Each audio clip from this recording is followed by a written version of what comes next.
Bonjour à tous, dans cette nouvelle vidéo, Salut. On a une petite surprise, on a reçu un colis et on va vous faire une présentation d'un nouveau modèle qui est la Housomatics à moteur central qui s'appelle donc la A800 MMX. Et j'ai oublié de vous dire que je suis accompagné de David Vandenberg. Salut. Qui lui possède l'ancienne Housomatics. Ouais, tu vas aller beaucoup plus vite avec ça. Hein. Alors, j'espère bien. Ici, je n'ai jamais reçu un colis aussi petit. Et là, il n'y a pas qu'un châssis dans ce colis. Donc là, il y a la nouvelle voiture qui est dans ce colis. On va l'ouvrir. Et le colis de la voiture est encore plus petit. C'est impressionnant. Comment on peut expliquer d'avoir un colis aussi petit pour une voiture complète? À partir du moment où tu n'as que le châssis, puis après tu n'as que du carbone sur la voiture, bah, comme il n'y a pas de carrosserie, ça permet d'avoir une place réduite. Donc c'est assez sobre, hein, A800 MMX. Donc à mon avis les MM veulent dire middle. Mid-motor. Mid-motor tout simplement. Donc Housomatics qui est une marque d'origine russe. Enfin, c'est fabriqué en Lituanie je crois. Bref, dans cette partie-là du monde. Première chose dans cette boîte, une planche d'autocollant que vous pourrez utiliser sur votre caisse ou sur votre carrosserie en couleur blanc, rouge, gris. Voilà le contenu de la caisse. Alors, Il y a des sachets. on commence un petit pare-choc. On va commencer par ici, on a l'outil. Alors, un petit sachet avec un outil qui s'appelle des gauges, damper gauges. Qu'est-ce que c'est que cet outil, David? En fait, cet outil-là, une fois assemblé, te permettra de régler ton positionnement de l'amortisseur sur la voiture. Okay, donc avec les petites cales, tu as des cales de 0,2 mm et de 1 mm. Donc tu les sélectionnes, tu en prends plusieurs en fonction de ce que tu veux mettre comme espacement. Puis ça te permettra de bien caler ton amortisseur contre le guide. Voilà, donc c'est un outil à assembler. Donc on a des cales d'épaisseur, donc des plus grosses et des plus fines. Et ça, on vous montrera les réglages de cette voiture, certainement dans une autre vidéo. Alors, ici, différentiel. Ouais. Alors, qu'est-ce qu'on peut dire sur ce différentiel? On va ouvrir le paquet. Hop. On va poser la boîte là. Alors, déjà, on a un sachet avec des pignons. Donc il y a combien de pignons dans le différentiel Housomatics? Il y a deux planétaires, donc les gros, et ainsi que 4 satellites, donc les plus petits pignons. Toi tu as roulé sur l'ancien modèle avec ces mêmes choses? Oui. Et il n'y a rien à dire là-dessus? Rien à redire, il n'y a rien qui bouge. Jusqu'à maintenant, c'est fiable. Alors ici on a le corps du diff en aluminium traité. Oui, traité gunmetal. C'est couleur gunmetal, c'est magnifique. Franchement, j'ai jamais vu de différentiel. Moi qui viens du monde du TT, j'ai jamais vu de différentiel aussi beau. C'est vraiment très très joli. Celui-ci, on va le déballer. Voilà, on a fait un gros plan, on verra mieux parce que sur le plan précédent, on est désolé, c'était un peu large. Alors, une poulie. Donc la poulie centrale. Ouais. Poulie centrale avec un roulement à l'intérieur. Je ne sais pas. Ça c'est ce qu'on appelle le spool, super spool, c'est la couronne d'entraînement avant, le train avant. Des petites bagues en plastique. Qui serviront à caler le... Bon, tu pourras couper, je sais pas à quoi ça sert. Ok. Ensuite... Ce sont les tirants supérieurs, et ça c'est pour la direction. Ok, les pas inversés. Les supports de barres stabilisatrices. Voilà. Les hexagones de 12 en alu non traité. Encore des biellettes à pas inversées. J'ai pas vu qu'il y avait. Et des petites boules pour les triangles. Et ceci? Ça c'est l'écrou qui viendra fixer la poulie centrale. Ok. Sur le support. Avec un tout petit cutter. Adapté à la catégorie. Hein. Oui, voilà, donc un petit cutter adapté. Alors, dans ce sachet, déjà, j'ai cette pièce en carbone qui est magnifique. Je sais pas où elle va. Support de carrosserie arrière. Ici, ça serait pas pour les fusées, des pièces en alu traité. C'est ça. Et celle-là, ça doit venir, je n'ai pas vu. Ah, c'est pour le support central. Il va y en avoir une deuxième, c'est la jonction centrale des supports d'amortisseur. Toujours des pièces en alu traité, c'est quoi ceci? Donc là, en fait, ça c'est la pièce qui va venir. On va emboîter l'amortisseur à l'intérieur de cette pièce. D'accord. Disons, les pièces ont l'air magnifiques. Alors ici, je vais ouvrir ce sachet-là, que cette pièce, elle me paraît magnifique. Elle est lourde, hein? Alors ça? C'est le support de moteur central. Donc avec ici les deux emplacements pour les vis moteurs, ainsi que l'emplacement pour la courroie. Prends le relais. Hein. Le support cerveau, j'imagine. Exact. Voilà.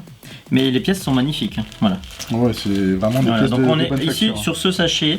On n'est que sur des pièces en aluminium, donc c'est traité ça a été usiné en CNC et ça a été traité derrière avec un traitement, comment tu appelles cette couleur? Gunmetal. Gunmetal, c'est magnifique. Alors c'est sûr que c'est pas le or de chez X-Ray. Non. C'est plus sobre. C'est plus sobre. Il y a des gens qui préfèrent, voilà. Pour ma part, c'est mon cas. C'est ton cas. Moi, j'avoue que j'aimais beaucoup la couleur or chez X-Ray, mais c'est pas grave, mon choix s'est orienté sur une Automatics. Tout ça parce que je t'ai vu rouler. Hein, voilà. Non, et mon choix s'est aussi porté sur cette voiture, parce que c'est ce qu'on disait dans une autre vidéo. Si vous voulez progresser dans une catégorie, c'est bien aussi d'avoir la même voiture que vos copains. Pour pouvoir échanger. Dans ce nouveau sachet qu'on a déballé, donc ici on a tous les plastiques. Alors ici on a énormément de chapes pour les triangles, des poulies pour la courroie, des supports de carrosserie, le pare-choc avant, plein de petits plastiques pour ici les sorties de différentiel, des choses pour les barres anti-roulis, pour fixer les accus.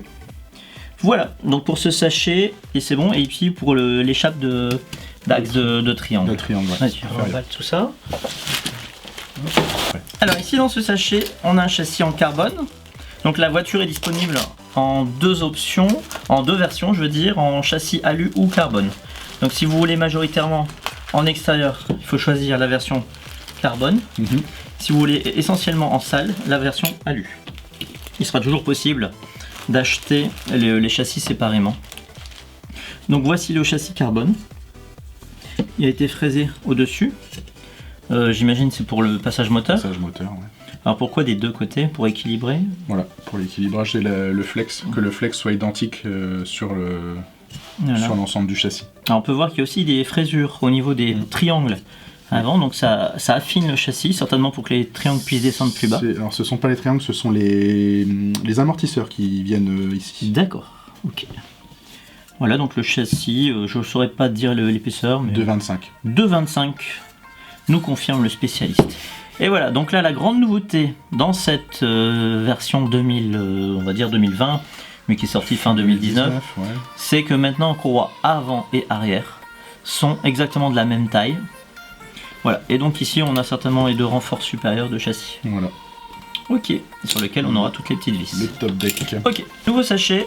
Alors je l'ouvre, on ne va pas tout sortir puisque c'est de la visserie a priori. Voilà, donc là on a un sac avec toute la visserie de la voiture. Donc ici on a de la vis en acier. Qu'est-ce qui est noté dessus sur la vis? J'ai une très mauvaise vue moi. YFS 012.9, donc ça c'est de la dureté d'acier. A priori c'est un acier qui est très costaud. Donc on a des vis à tête semi-ronde. On a des vis à tête fraisée pour le dessous du châssis. Voilà, il y a un peu tout ce qu'il faut pour toute la voiture. Dans ce nouveau sachet, plein d'autres petits sacs. Des rondelles, certainement de calage de diff. Des axes pour les différentiels, j'imagine. Des circlips microscopiques. J'ai jamais vu des circlips aussi petits. Donc ça, ce sont les circlips pour les cardans, les roulements de cardan. Ok, les roulements de cardan. Donc des vis sans tête, des micro-vis, ça doit être tout ça pour les amortisseurs, j'imagine. Voilà, des vis sans tête à nouveau, et encore d'autres vis. Des joints toriques. Ok, alors, nouveau sachet. Des sorties de diff en acier. Les plombs qu'on avait pu voir sur ta voiture. Oui. Donc a priori c'est des lestes de 10 grammes en acier. C'est pas du plomb, hein, mais il y a une vis, donc c'est pour pouvoir l'attacher. A priori ça sera sur l'avant du châssis, donc on verra sur cette nouvelle version. Encore des sorties de différentiel. Ça c'est les sorties de cardan, c'est une partie des cardans arrière. Voilà, donc je vais quand même vous en montrer un déballé. Hop. Je vais rassortir, voilà. Donc on est vraiment sur de la belle petite mécanique. C'est aussi un peu la spécificité de cette catégorie, le 1/10 200. Hop. Vraiment, ils ont l'air bien allégés en plus. Alors, on a encore des poids. Donc 5 grammes. Ouais. 5 grammes. Il y en avait aussi sur l'ancienne version? Je l'ai pas eu neuf, donc je ne saurais pas dire, mais moi je n'ai eu que les poids de... Ok, donc c'est quelque chose sur lequel on va régler la voiture. Ouais, tu vas pouvoir jouer sur l'équilibre global de l'auto. Donc là on a des cardans. Ouais. Encore des bras de cardan. Ça doit être des vis pour les... alors ça c'est pour le cardan avant en fait. Ici tu as une partie pour le cardan avant, donc je spoil un peu, mais voilà, ça c'est pour ces cardans là. Voilà la partie pour le cardan avant. Toutes ces pièces là sont nécessaires. Que je ne me trompe pas.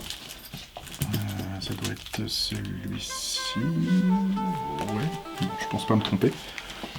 Et en fait toutes ces pièces là vont constituer, donc en plus des pins qui ne sont pas ici, qui sont dans l'ancien sachet, dans le sachet précédent, vont permettre de construire le cardan avant.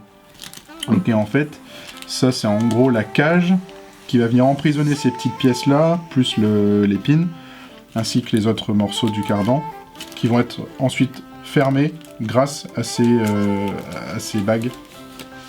Et donc ça permettra au cardan de pouvoir... ok, donc il y a du montage de cardan dans l'air. Oui, parce que je n'ai pas connu dans d'autres catégories, les cardans étaient souvent livrés, des cardans homocinétiques qui étaient livrés... Voilà, soit l'homocinétique qui est déjà monté, il n'y a pas réellement de choses à faire dessus, ou le CVD qui a juste une goupille à mettre en plus. Là ici c'est un peu plus complexe parce que il faut de la liberté dans la transmission quand on tourne les roues au maximum, donc ce type de cardan sert à avoir le maximum de liberté sur la transmission. Donc là on voit qu'on aura une bonne étape de montage sur les cardans. On va ranger ce sachet. Alors nouveau sachet, dans celui-ci on a a priori la plupart des roulements de la voiture, dans les micro-roulements qui iront dans les cardans. Vraiment j'ai jamais vu des cardans aussi petits, je dirais bien qu'ils font 3 mm. Voilà, donc plus tous les roulements de la voiture.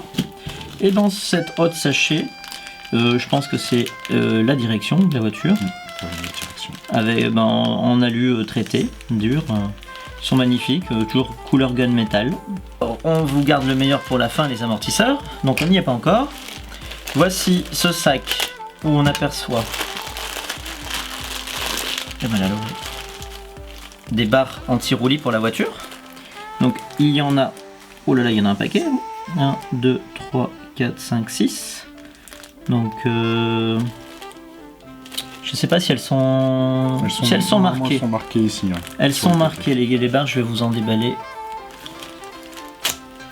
Voilà, donc on peut voir que elles ont des petites marques, donc je regarderai sur la notice. J'ai pas les épaisseurs en tête, mais notice est à télécharger. Il n'y a pas de notice. Non. C'est à télécharger. Et toi t'en as vu? Bah ouais, mais j'ai découvert en même temps que toi. Alors, voilà, pendant que je regardais ça, j'étais en train de me dire, bah tiens, on va regarder la notice. Et c'est vrai que j'ai pas eu le réflexe, mais quand on a ouvert la boîte, il n'y avait pas de notice. Effectivement, sur la boîte, on peut voir Download Instruction Manual. Donc en gros, il faut télécharger la notice sur un site internet. Un site Petit RC. Alors ce qui est étonnant, oui, c'est un site français en plus, un site Petit RC. Et donc on ira télécharger cette notice. A priori c'est du HTML, mais je vais voir si elle est téléchargeable et imprimable, tout simplement. Pour éviter de... Donc ça c'est le gros point négatif de la boîte, hein. C'est de ne pas avoir sa notice en papier avec soi sur l'établi. Donc est-ce que je vous le dirai, j'irai voir et je vous le dirai dans la vidéo. Ok. Alors ici on a les triangles. Voilà, donc est-ce que tu crois que c'est les mêmes triangles que dans ta voiture? Je pense. Dans l'ancien modèle. Les mêmes, ouais. Oui, il n'y a pas de souci. Voilà, tous les triangles en carbone. La taille n'est peut-être pas la même. Alors, il existe des triangles en alu. Oui. Qui est donc, c'est un autre réglage encore. Voilà. Ça sera à tester, mais bon, dans tous les cas, moi je me satisferai de la version carbone. Magnifique pièce en carbone. Et ici, dans le reste du sachet, on a des rondelles, des rondelles, des rondelles, des rondelles. C'est hallucinant le nombre de sachets. Rondelles de réglage. Il y a des rondelles de réglage de différentes épaisseurs, des clips de carreaux. Et là, donc ces petites barres en fer, on va mettre de côté, on va en parler après. Voilà, plus ceci. Et pour tout ça. Donc le dernier sachet, alors on termine par ce que vous attendez certainement. Les pièces maîtresses de la voiture. On a ces pièces là, voilà. Tu peux nous en parler un peu de ça? Oui, donc en fait ce sont des amortisseurs on dit à piston rotatif. Donc en fait vous avez à l'intérieur un piston qui est en forme de croix, hein, avec des pales qui sont de cette taille là, hein, grosso modo, là où il y a les rainures, vous avez la pale qui est de cette longueur là. Et dans ces pales là, il y a un petit trou pour faire passer l'huile, hein, donc vous avez 4 cavités.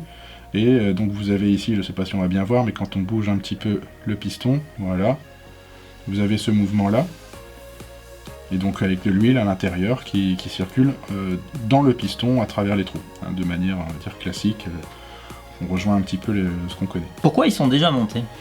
Pourquoi ils sont déjà montés? C'est une bonne question, je sais pas. Donc là, ça veut dire qu'il y a déjà de l'huile dedans? J'en suis pas certain.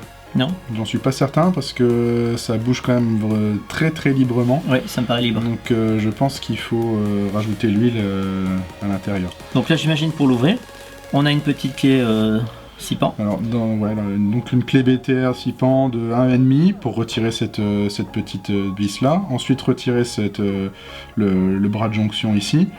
Et ensuite venir avec une clé de 10 ou de 8 ou de 10. Voilà, je ne sais plus lequel. Venir tourner, enfin sortir le support ici.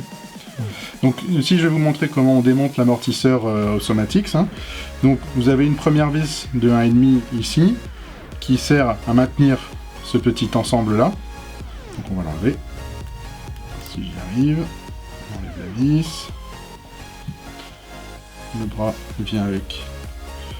Et donc ici vous avez la clé. Donc on a pris du 11/32e. Donc il existe des clés adaptées, hein, vraiment plus adaptées que ça pour démonter l'amortisseur. Et on va venir chercher à l'intérieur et on va démonter tout doucement. Voilà. Et voilà, vous avez l'amortisseur qui vient.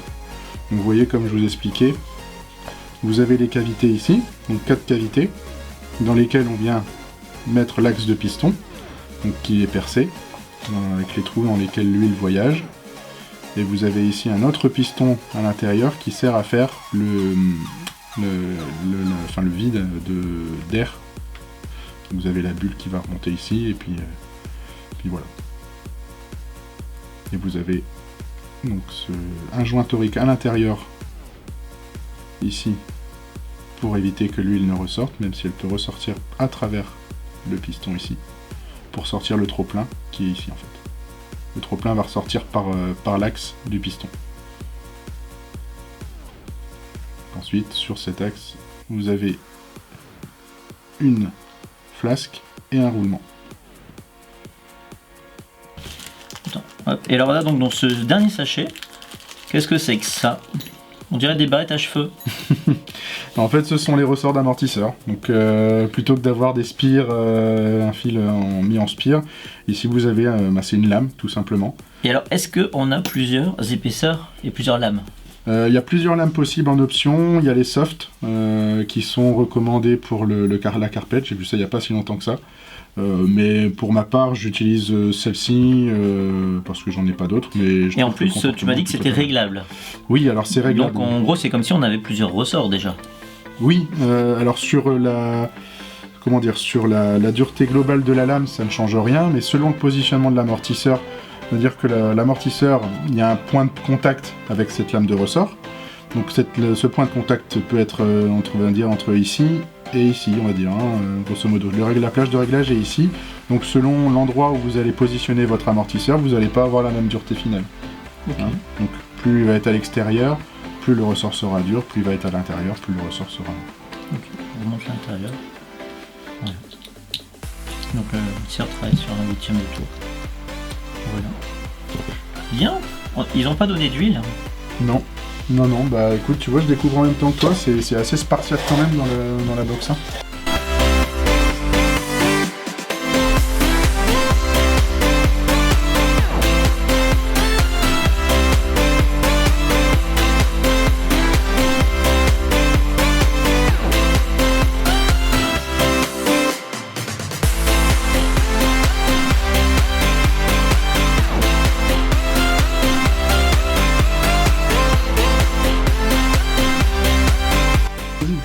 Bon, voilà, cette vidéo unboxing pour l'Aosomatics MMX est terminée.